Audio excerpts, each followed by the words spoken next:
नमस्कार. आज बनवलेली आहे आपण दोडक्याची रस्सा भाजी आणि एकदम झटपट होणारी आहे. कमीत कमी वेळामध्ये तुम्ही ही भाजी बनवू शकतात आणि सकाळी डब्यासाठी तर खूप घाई असते. मग अशा वेळेस अशी भाजी तुम्ही नक्की ट्राय करू शकतात. आपण हे दोडके जे आहेत ते व्यवस्थित किसून घेतलेले आहेत, त्याच्या शिरा काढून घेतलेल्या आहेत. आता आपण हे व्यवस्थित कट करून घेणार आहोत बारीक बारीक.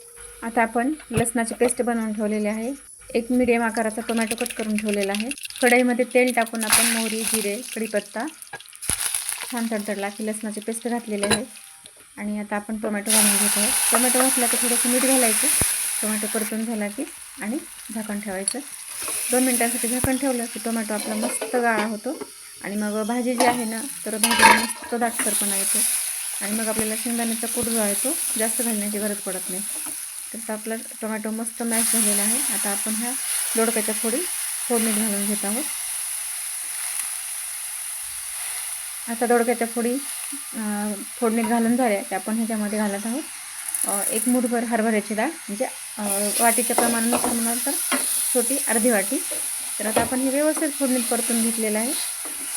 मी शक्यतोवर दोडक्याच्या भाजीसाठी हरभऱ्याची डाळ वापरते. तुम्ही कोणती डाळ वापरता ते कमेंट करून सांगा.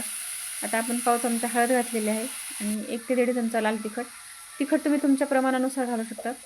आता आपण शेंगदाण्याचा कूट जो आहे तो 2 चमचे घातलेला आहे आणि हा जो आहे तो मी 1 ते 1.5 चमचा तिळाचा कूट घातलेला आहे. कारण आता थंडीचे दिवस आहेत आणि खूप थंडी सुरू आहे. मग अशा वेळेला आपण तिळाचा कूट आवर्जून यूज करायचा भाजीमध्ये, कारण तीळ जे असतात ना तर ते उष्ण असतात. म्हणूनच थंडीमध्ये ना आवर्जून तिळाचा वापर करायला पाहिजे, कारण तीळ उष्ण असल्यामुळे आपल्या शरीरामध्ये उष्णता निर्माण व्हायला मदत होते.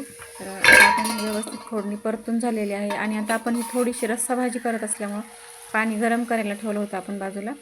तर 1 ते 1.5 ग्लास पाणी घातलेलं आहे आपण. पाणी मी बाजूला ठेवलेलं होतं. पाणी उकळलेलं आहे, त्याच्यामुळे आपली भाजी जी आहे ना खूपच पटकन शिजते आणि कितीही घाई असेल ना तर अशी भाजी जर केली ना तर खूप पटकन होते. आणि आपण हे जो दोडके जे आहेत ना तर ते पण फोडणीमध्ये वाफवून घेतलेले होते. 3 ते 4 मिनिटांसाठी आपण दोडके फोडणीमध्ये वाफवून घेतलेले होते आणि परत आपण वरून गरम पाणी घातल्यामुळे आपली भाजी पटकन तयार होते. आता आपली भाजी 4 ते 5 मिनिटांमध्ये तयार झालेली आहे, तुम्ही पाहू शकता.